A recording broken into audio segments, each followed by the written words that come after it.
Hi everyone. I just wanted to share an easy way to cite your sources, especially for discussion posts, but also for any assignments that might require outside research. You are expected to acknowledge and cite your sources properly. My preferred tool is in Google Docs. Actually, a student at my in-person school showed me when this feature became available. But you might have your own citation maker. You might prefer to do your citations by hand.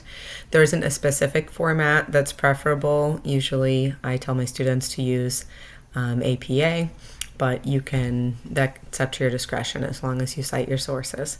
So this was an assignment that I did for a class that I took through the Museum of Natural History in New York.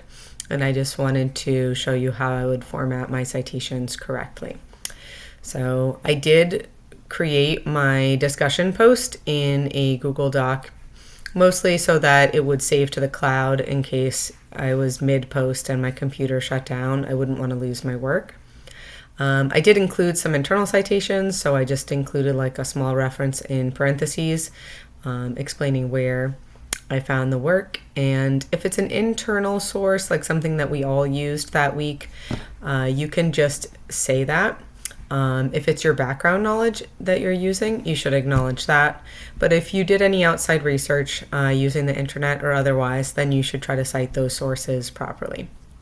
So here are some of the sources that I used for this assignment. I'm going to go to Tools in Google Docs because that's the platform that I use, and they have a citation tool.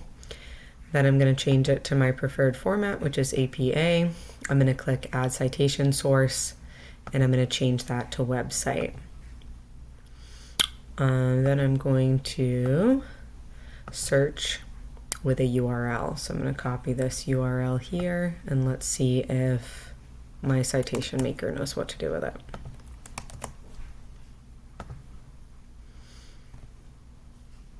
And it does. So the tool was able to find the title of the article, the website title, the date that it was published, and is going to use today's date as a date accessed. If I wanted to cite it manually instead, I could. If it's missing some information, like the contributors, you don't lose credit for information that wasn't provided by the website. If the tool isn't able to find any of the information, then you should check the website yourself and see if some of that information can be filled in manually. But in this case, luckily, this American Chemical Society article was available. If I had more information from that website, I could fill it in here.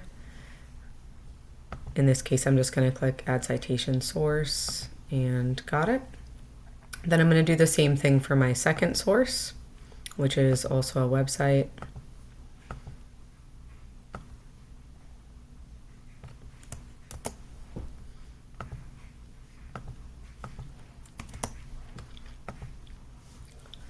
And again, it was able to find the information, but not the published year.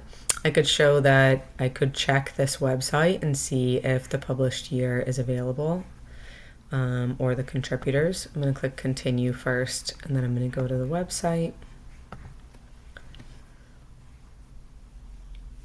This is Khan Academy. This was just for like a general resource related to pressure.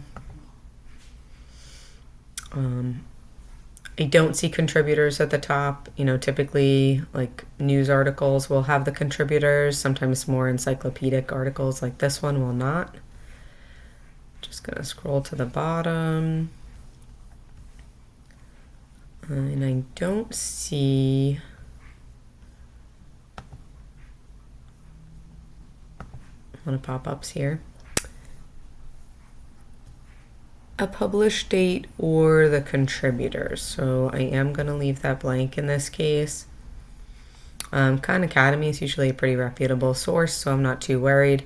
If you do have concerns about the website that you're using, then I would be more cautious if it doesn't have a published date or some information about who made that resource. I'll go back to my Google Doc. Then I would just at the bottom here, click Insert References, and I could use that to replace the links that I had. So just having a list of links is generally not adequate. Formatting it as citations is adequate. That only took me a few minutes to do. If it is something that we use all the time, like the textbook, or if it's something that everybody in the class used, then you can just reference that by name. But otherwise, if it's something that you individually access, that you should try to create a formal citation. And hopefully it won't take you too long. Thank you, and let me know if you have any questions.